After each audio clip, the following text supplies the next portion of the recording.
नमस्कार, आप देख रहे हैं एनएमएफ न्यूज में आपके साथ शबनम। पाकिस्तान में एक बड़ी तबाही मचने वाली है। दरअसल लियारी में 5000 से ज्यादा उलेमाओं की एक बड़ी बैठक हुई है और ये बैठक असीम मुनीर के खिलाफ हुई है। कहा जा रहा है कि इस बैठक के बाद उलेमाओं ने असीम मुनीर के खिलाफ एक फतवा जारी कर दिया है। अब कयास लगाए जा रहे हैं कि क्या ये उलेमा मुनीर के खिलाफ, उसकी गद्दी के खिलाफ जंग छेड़ेंगे या फिर मुनीर की हत्या का प्लान तैयार हो गया है। इसी पर चर्चा करेंगे। चर्चा के लिए हमारे साथ जुड़े हुए हैं वरिष्ठ पत्रकार पंकज प्रसून जी। पंकज जी, लियारी में 5000 से ज्यादा उलेमाओं का जुटना, मुनीर के खिलाफ फतवा जारी करना, आखिर पाकिस्तान में आगे क्या होने वाला है?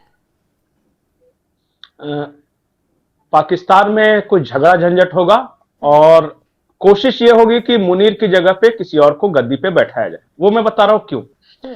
इंटरनेशनल स्टेबलाइजिंग फोर्स, 3 देश मिलकर ये फोर्स बना रहे हैं, इजराइल, अमेरिका और पाकिस्तान। और तीनों क्या करेंगे कि अपने अपने सैनिकों को भेजेंगे और जिन इलाकों पर इजराइल ने कब्जा कर लिया है उन इलाकों में ये फोर्स तैनात होगी और स्टेबलाइजिंग फोर्स मतलब वहां चीजों को सामान्य करेंगे। इसीलिए जाहिर तौर पे 2 देश तो समझ में आता है कि खुलकर खिलाफ हैं हमास के या फिलिस्तीन के, वो है इजराइल और अमेरिका। लेकिन ये मुसलमान देश पाकिस्तान ये क्यों शामिल हो रहा है?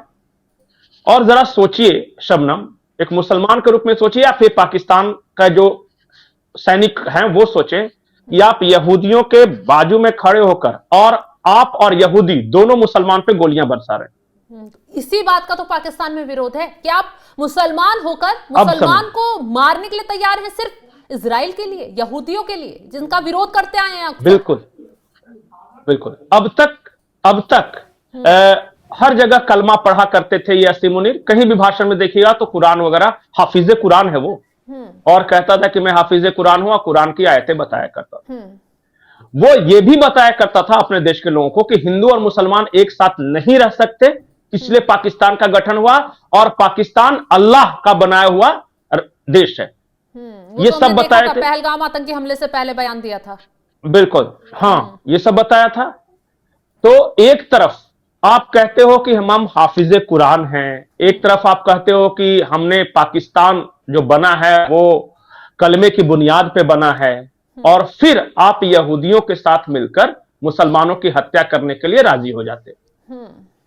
ये क्या चीज है? ये सिर्फ इसलिए कि आपको पैसे मिल रहे हैं अमेरिका से? और क्या कारण हो सकता है? अरब देशों ने मना कर दिया कि हम अरब मुसलमान होकर अरब मुसलमानों की हत्या नहीं करेंगे, फिलिस्तीनियों की हत्या नहीं करेंगे। तो पाकिस्तान पैसों हमने ईमान बेच दिया। अब ईमान तो ऐसे बोले जैसे पहली बार बेचा है। इसी पाकिस्तान ने जनरल जियाउल हक के जमाने में ये इजिप्ट में अपने फौज भेजी थी और वहां इजिप्ट जाकर इन्होंने 25,000 फिलिस्तीनियों की हत्या की थी। 25,000 फिलिस्तीनियों की हत्या, और उसको आज भी ब्लैक सितंबर कहा जाता है। आप ब्लैक सितंबर गूगल में टाइप कीजिए और पता चल जाएगा, ब्लैक सितंबर फिलिस्तीन या पाकिस्तान, ये अपने आप सिर्फ इतना टाइप कीजिए। और इसके बाद इन लोगों को वहां से भगाया गया था कि यार ये किसी के सगे नहीं। तो तबाही मचाओ, ये हुआ था, यही होगा। तो और इसीलिए पाकिस्तान के मदरसों के या जो भी मौलवी है मस्जिदों के, वो सारे नाराज हैं कि अब हम क्या करेंगे। एक तरफ आप कहते हो कि तालिबान जो है वो खारिज है, इस्लाम से खारिज है, उनके खिलाफ आप फतवे जारी करते हो, जबकि मुनीर से तो कम से कम ज्यादा, उनके टर्म्स कंडीशंस के अनुसार मुनीर से ज्यादा इस्लामिक हैं अफगानी तालिबान वगैरह वाले। वो है कि नहीं है? बिल्कुल, इनसे तो ज्यादा कट्टर है वो इस्लाम के मामले में। मुनीर की बीवी को अमेरिका की नागरिकता मिल गई। हाँ। मुनीर की बेटी वहीं है, सेट है, और मुनीर को मिल रहा है पैसे, और वो अब यहूदियों के साथ मिलकर फिलिस्तीन में मुसलमानों की हत्या करेगा, हमास के लोगों की हत्या करेगा। इस बात को लेकर पाकिस्तान में बहुत अनकंफर्टेबल सिचुएशन। देखिए, हाँ। नहीं, बवाल नहीं है, बवाल कैसे मचेगा, क्योंकि आज तो सारी ताकत असीम मुनीर के पास है, तो किसकी हिम्मत है कि बवाल मचा दे, मार डालेंगे। ताकत तो मुनीर के पास है। क्या इन उलेमाओं की जो फौज है, जो आप बता रहे हैं कि एक संगठन बनाने की तैयारी मुनीर के खिलाफ चल रही है, क्या ये मुनीर को हिला सकते हैं? क्योंकि पावरफुल है, कोई पद से आसानी से मुनीर को हटा नहीं सकता, मुनीर जो चाहेगा वो कर सकता है, तो उनके लिए इतना आसान होगा मुनीर को हिलाना? नहीं, एक एक प्रयास हुआ था, एक लब्बैक करके वो संस्था है वहां बरेलवियों का, और उन्होंने इस्लामाबाद से रावलपिंडी मार्च का ऐलान किया था और उसे बुरी तरह क्रश किया गया, माने 35 लोग गोलीबारी में मारे गए थे। तो पहला जो उन्होंने प्रयोग किया उसमें तो जीत गया असीम मुनीर। लेकिन इस बार एक डिफरेंस यह है कि पाकिस्तानी फौज के अंदर भी बहुत सारे रैंक्स एंड फाइल्स में यह है कि वो जाना नहीं चाहते इजराइल, और बोले कि हमारी पूरी परवरिश, हमारा पूरा जो पढ़ाई लिखाई इसी बात की हुई है कि यहूदी हमारे दुश्मन हैं और हम यहूदियों के साथ मिलकर कम से कम मुसलमानों को नहीं मार सकते। तो पहली बार मैं ये देख रहा हूं कि पूरा मौलाना बिरादरी एक तरफ और पाकिस्तानी आर्मी में भी वो जो सैनिक है, वो जरा सोचिए कि उसे आज तक यह बताया गया कि यहूदी तुम्हारे दुश्मन है, हिंदू तुम्हारे दुश्मन है, और आज कोई जाके बोले कि तुम यहूदियों के साथ खड़े होकर मारो तो वो कैसे मारेगा? सही बात है। पंकज जी, ये जो सिचुएशन है ना, धुरंधर फिल्म का जिक्र किया, उससे लेकर पाकिस्तान में इतनी हलचल क्यों है? क्यों परेशान है मुनीर भी, उनकी फौज भी, उनके लोग भी? नहीं, परेशान नहीं है। सबसे ज्यादा पाकिस्तान में देखा जा रहा है वो फिल्म को डाउनलोड करके, क्योंकि वहां बैन है। हाँ। मेरे जो पाकिस्तानी दोस्त हैं जिनसे मैं संपर्क में था, तो उन्होंने कहा कि धुरंधर है क्या? तो मैंने कहा कि यार धुरंधर तो नहीं है, लेकिन तो उन्होंने व्हाट्सएप पे पायरेटेड कॉपी भेजा। तो समझिए कि मेरे पास जो कॉपी आई वो पाकिस्तान के थ्रू व्हाट्सएप पे आई है, तो व्हाट्सएप के थ्रू बहुत सर्कुलेट हो रहा है पाकिस्तान में। आप कैसे रोक सकते हो? इस जमाने में, टेक्नोलॉजी के जमाने में कोई रोक सकते हो? जाके दुबई से डाउनलोड कर लेते हैं। तो लियारी से तो मौलाना रहमान है, उन्होंने मुनीर को ललकारते हुए कह दिया है कि पाक का काबुल अटैक सही है, तो धुरंधर हिंदुस्तान ने क्या गलत किया? नहीं, फजलुर रहमान तो है ही, वो भी कई मदरसे चलाते हैं, वो भी मौलाना है। हाँ। लेकिन सिर्फ वही नहीं, 5000 मौलानाओं ने फतवा जारी किया है और सब ये कह रहे हैं कि भाई सब कुछ ठीक है, तुमने हिंदुस्तान के खिलाफ जो भी किया उसके बाद हमने तुम्हें फील्ड मार्शल बना दिया, फिर तुम पाकिस्तान का पहला ऐसा वो फील्ड मार्शल हो जो वर्दी में है, सीडीएस भी बन गए तुम। मतलब एक तरह से पूरा राज तुम्हारा है। एक तुम्हारा हमने प्रधानमंत्री चुना था, वो चपरासी से ज्यादा कुछ नहीं उसकी औकात। तो ये सब कुछ तुम्हें दिया, लेकिन अब तो तुम इस्लाम के को बोलते बोलते, उसका जो ये कलमा पढ़ते पढ़ते तुम तो इस्लाम के खिलाफ हो गए। और चंद पैसों के लिए सबसे बड़ी बात है, हाँ, तो चंद पैसों क्या, पैसे ही सब कुछ है। आपके लिए चंद पैसे हैं, उसके लिए इस्लाम बात ही इसलिए करता है ताकि पैसे का फायदा होता है। तो ये है। अब क्या कर रहा है असीम मुनीर? वो दुनिया में घूम रहा है। अभी 2 दिन पहले वो लीबिया गया था। हाँ, जहां का आर्मी चीफ मारा गया। हाँ, वो वहां गया, तुर्की दौरे से लौट रहे थे तब प्लेन क्रैश हुआ। हाँ, तब गया। अब जिस सरकार को अमेरिका मान्यता नहीं देता, वहां मुनीर गया है। और जरा सोचिए, ट्रंप के खिलाफ मुनीर फंस गए हैं। यही तो, मुनीर फंस गए हैं। वो अपने आप को या तो मुसलमान साबित करे या ट्रंप का वफादार साबित करे।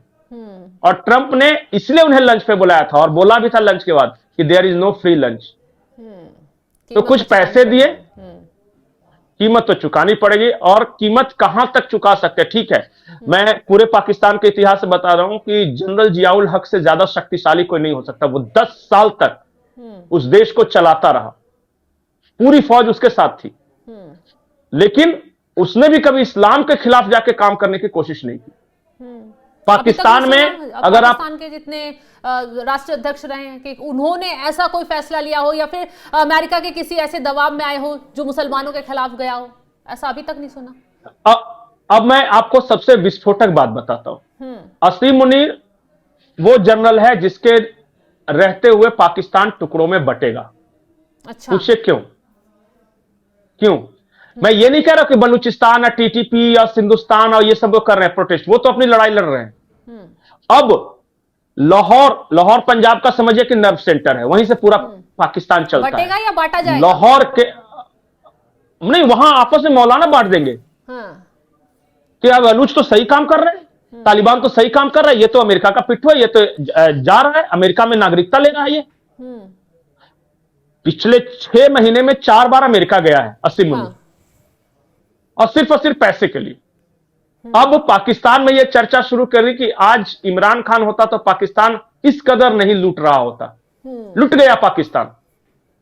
हमें भारत को दिखाकर, हिंदुओं को दिखाकर पीछे से बटोर लिया माल। ये है वहां पे।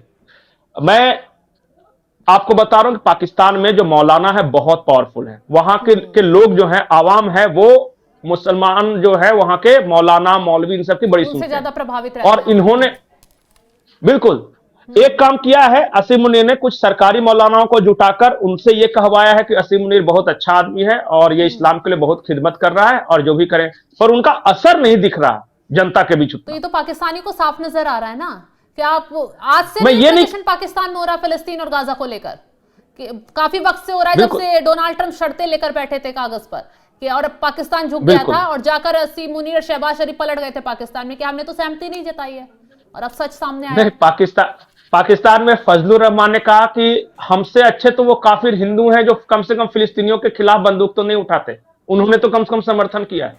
बिल्कुल, हमने फिलिस्तीन का समर्थन किया है। हमने हमेशा दोनों देश को कहा है कि दो देश की थ्योरी अच्छी है, इजराइल अपना रहे, फिलिस्तीन अपना रहे, दोनों का झगड़ा बंद होना चाहिए। हमारी पॉलिसी ये है, और वो फिलिस्तीनियों को मारने पहुंच गए। बताइए ज्यादा इस्लाम के लिए कौन बढ़िया है? फिर तो ये बात हिंदुस्तान और हिंदू बढ़िया है कि हाँ आवाज उठा रहे हैं, लड़ नहीं रहे हैं। हाँ। अब मैं एक और बात बता रहा हूं आपको।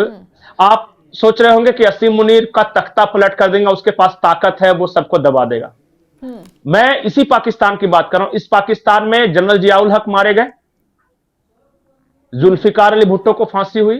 जनरल जियाउल हक कैसे मारे गए पता है? वो आम की पेटी वाली थ्योरी आपको पता है ना, कि वो फ्लाइट उड़ रही थी, उसमें आम की पेटी थी, वो आम से गैस निकला, बेहोश हो गया, क्रैश कर गया। फिर बेनजीर भुट्टो मारी गई। असीम मुनीर क्यों नहीं मारा जा सकता? मान लिया कोई ऐसा धर्मांध व्यक्ति, कोई ये इस तरह के सारे मुसलमान वहां खिलाफ हो गए, ठीक है, आपके पास ताकत है, अमेरिका की ताकत है, हो सकता है कि फौज में इसके नजदीक का कोई व्यक्ति जो कि खुश नहीं होगा कि असीम मुनीर आजीवन 10 साल तक यही हेड रहे, उसको भी नाराजगी होगी। वो क्यों नहीं हेड बने प्रमोट होके? बिल्कुल सही बात है। होता है कि नहीं? तो मौलाना खिलाफ, आर्मी के रैंक्स एंड फाइल्स खिलाफ, पॉलिटिकल पार्टी एक सामने विकल्प इमरान खान की है, तो असीम मुनीर क्यों नहीं मारा जा सकता? इसलिए हमने टॉपिक रखा है, क्या मारा जाएगा असीम मुनीर? अब समझ में आया? बिल्कुल सही कहा आपने। तो बहुत बहुत शुक्रिया तमाम जानकारी देने के लिए। तो देखा आपने, असीम मुनीर के खिलाफ जमीन तैयार पाकिस्तान में ही हो गई है। उलेमा, मौलाना सब मोर्चा संभालते हुए मैदान में उतर चुके हैं कि असीम मुनीर या तो गद्दी छोड़कर भागेगा या फिर उसकी हत्या का प्लान सेट कर दिया गया है, क्योंकि फतवा जारी 5000 से ज्यादा उलेमाओं ने मुनीर के खिलाफ कर दिया है, क्योंकि मुनीर ने जो कायराना हरकत की है उसका विरोध सारे मुस्लिम देश तो कर ही रहे हैं, साथ ही साथ पाकिस्तान में उस बात को लेकर उबाल है। जिस गाजा का अभी तक पाकिस्तान समर्थन करता था, जिन मुसलमानों के लिए पाकिस्तानी आंसू बहाते थे, उन्हीं मुसलमानों के खून के लिए डोनाल्ड ट्रंप से हाथ मिला लिया मुनीर। आखिरी पॉइंट जी, आखिरी पॉइंट, बगल में ही ईरान है। ईरान अमेरिका का दुश्मन है और फिलिस्तीन के लिए लड़ रहा है ईरान। अभी आपको पता है ना इजराइल और ईरान में क्यों झगड़ा हुआ था? क्योंकि खुलकर हमास का सपोर्ट करता है। हाँ। क्या ऐसा नहीं हो सकेगा कि ईरान चाहेगा कि ऐसी सरकार पाकिस्तान में रहे जो कि मुसलमानों के लिए हो, या फिर हमारे साथ रहे, अमेरिका का पिट्ठू नहीं रहे? बिल्कुल। कौन जानता है, कहीं ईरान मरवा दे। ईरान के भी इंटेलिजेंस एजेंसी बहुत स्ट्रांग है। जो मोसाद से लड़ सकती है वो पाकिस्तान के से लड़ ही सकती है कम से कम। मतलब चारों तरफ से अब मुनीर फंस चुके हैं ना, आगे कुआं पीछे खाई वाला सिस्टम अब मुनीर के हो गया है। अपने फायदे के लिए जो कदम उठाया, शायद वो आने वाले वक्त में मुनीर को ही ले डूब सकता है। तो फिलहाल इस खबर को लेकर आप क्या कुछ राय रखते हैं, कमेंट बॉक्स में जरूर बताइएगा। और तमाम बड़ी खबरों की अपडेट के लिए आप हमारी वेबसाइट www.newsnmf.com पर जाकर भी लॉगिन करिएगा। नमस्कार।